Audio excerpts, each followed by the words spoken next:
Welcome to the Flora podcast, a place where we help you create a life you're excited about.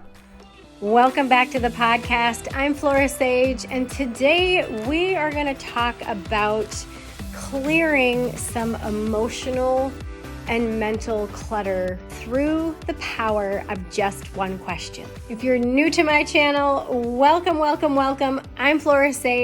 For over the past 25 years, I've been helping people like you align into a life or business that you are wildly obsessed with by helping you clear the 9 types of clutter, keeping you from a life that you love.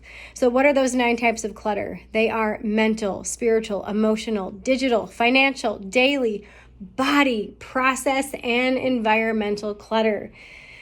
And as I mentioned, today we are going to clear out some of that mental and emotional clutter by just using one question. So what is that one question? So I ask you this: who have you become in the process of living? I want you to think about where you started in your childhood and where you are now. Think about all the things that you've experienced. Think about the pain, the trauma, the joy, the exhilaration. Think about all the trips taken and all the trips missed. Think about the birthdays, the anniversaries, the births, the deaths, the accidents, the happy accidents, those serendipitous moments. I want you to think of all of that. Now ask that question again. Who have I become throughout this process of living my life? When you can answer this question honestly, what happens is you start to live your life with a deeper sense of purpose and a deeper sense of grace. Now, some people, when I pose this question, they literally sit and just look at me like, I don't know who I've become. I don't know. So to that, if you are truly stumped, ask yourself, am I a natural leader? Have people naturally put me into the leadership role? Have people naturally put me into the helping role? Was I put into that helping role, but I didn't want to do it, so then I chose to take myself out of it? Maybe in the past you weren't so courageous, and now you are more courageous. Maybe you saw courage modeled to you, and because of that, you were able to become more of a courageous person and have been able to take more risks and chances through that courage.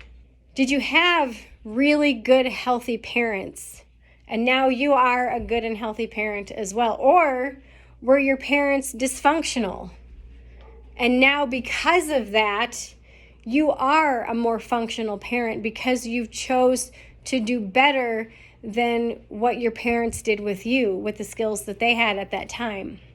When you can really ponder and sit with this question, who have I become throughout the process of my life? And you can really just sit with this and let yourself wander, wonder, get curious, get honest.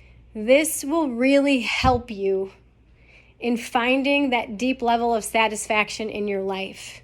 Most people have some type of little kind of nagging thought about how life could be more or deeper or better, of whatever adjective. It could be more joyful, having deeper relationships, whatever it is that small part of your soul is craving, or a big part of your soul is craving. And when you can reflect at who you have become in your life throughout all of life's experiences, what happens is you start to see the deeper part of you. You start to see how many miles your feet have walked, how many things your eyes have seen, how many stories your ears have heard, how many times your heart has connected with another, how much wisdom you've gleaned and gained from every situation, whether you realized it at the time or not, whether you're just realizing it now. But when you can truly recognize and see who you have become in the process, what typically happens, like I said, is you start to feel more grounded in yourself. You start to feel more confidence in yourself and your choices. And you start to give yourself some grace. And you start to allow yourself to take more courageous choices because you realize all the stuff that you've overcome thus far and how far you've come in your life. Last week when we shared the podcast about how not everyone has the same 24 hours. Yes, we have the same 24 clock hours, but your 24 hours looks very different than my 24 hours versus the 24 hours of the next person down the road.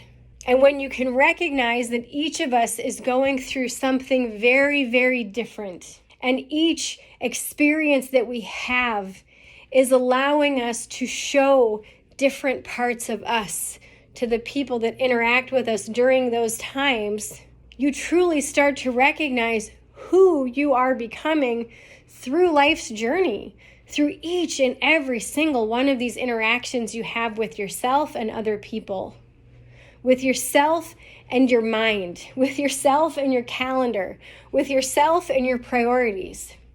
You start to truly recognize who you have become.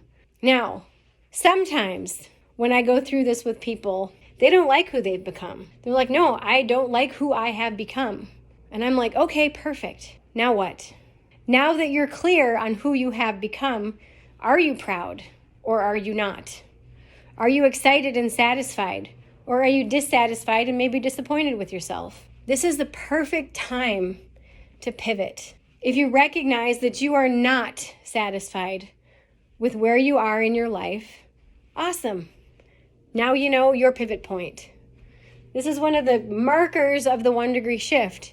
In order for you to know where you're going, you need to know where you're at, where you're starting from on the map. It's just like bringing up maps on your phone and it's asking, where do you want to go? Where do you want to go? Put that destination in there. And then it says, where are we starting from? You're starting from your current location. And the more honest you can get with yourself about your current location, about who you have become and how you feel about that, what your thoughts are about that, all the emotion, all the feels, all the things. When you're honest with who you have become and what your priorities are, where you are in life, then you can accurately put in, okay, now where do I want to go? Now where do I want to go? For help with this, you can check out my book, The 1 Degree Shift. The link is in the comments. I would recommend checking out chapter 3. There's a fabulous exercise that I open that chapter with that really helps to put this into perspective as far as how you're spending your time, what your priorities may look like at this point in your life, and really allow yourself to do this exercise. I know this podcast is very different than I think most others out there because I give you homework, I give you self-work. I don't want this to be some mindless thing that you listen to and, oh yeah, that was good. And then, 20 minutes of your life goes by and then you never think about it again. My job is to create change. That's it. My job is to create change and help you grab that change by the horns and say, fuck yeah, let's do this. Change is the only constant in life, and life is yours for the taking. You are in charge of the life that you live by taking action, by having that vision and that dream and being willing to do the work. And sometimes clutter gets in the way of us being able to take that 1 degree shift. Sometimes we have things that get in the way of our ability to move forward. Many times it is just the way we're looking at something. That's why I give you guys exercises all the time. That's why I'm like, grab your journal and do this work, because I know this work works when you do it. And often it takes less time than you think it does. And you often have a massive aha moment that just naturally shifts things in your life. So today, ask yourself this one question. Who have I become throughout the series of my life? Who have I become? Once you answer that question, ask yourself, do I like who I have become? If the answer is yes, perfect. Keep on keeping on. If no, grab my book, go to chapter 3, do that first exercise that's at the beginning of chapter 3, and allow yourself to shift into that space of clarity that this chapter will bring you and that short exercise will bring you. And know that when you do this work, miracles happen in your life. This is one thing that I've been hearing over and over and over again with my clients of how much they shift and how quickly they shift when they just think about things just a little bit differently and when they reflect on things in a different way than they normally reflect on them. I hope this serves you today. If you want my direct help with this, I do have 2 spots available for private coaching. Click the link in the show notes that says Align Your Life. Check out the program page. If you know you're ready, sign up directly on that page and we will get started right away. Once these 2 spots are full, I will switch to a waiting list, and I more than likely will not have any openings until next spring or summer. So if you know you're ready to work with me and you've been on the fence, you've been waiting, click that link, join now. As soon as those 2 spots are full, that's it. We're switching to a wait list, and I really want you to get on that and start to change your life in a more intentional, more powerful way, faster than you've ever imagined. Oh my gosh. Okay, I love you. I hope this serves you today. Remember, all it takes is a clear vision of where you are and where you want to be, and the willingness to take a small 1-degree shift in that direction daily to align into a life that you absolutely love. I love you, and I will see you in the next episode. Thank you for listening to today's podcast episode. All links mentioned are in today's show notes.